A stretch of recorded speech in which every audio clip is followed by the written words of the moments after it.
Hello friends, in today's video we're going to be changing the wiper blades on this Peugeot 206.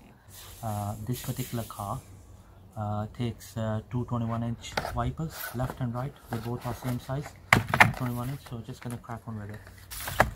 So what we do is we pull the wiper arm like this and we push the wiper like this, and that's how it just comes apart.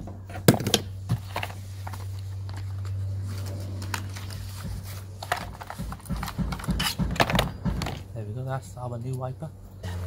So what we do is we slide it in like that,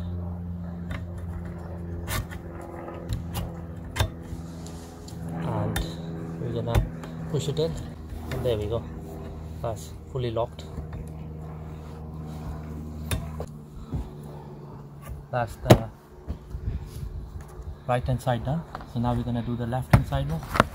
So we're gonna force it down like that and out.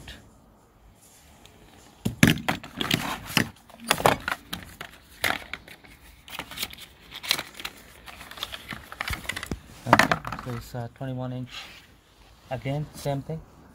So what we do is we slide it in like that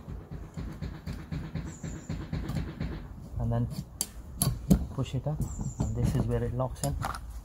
There we go friends, that's the new wiper blades done in no time. Thank you very much for watching the video.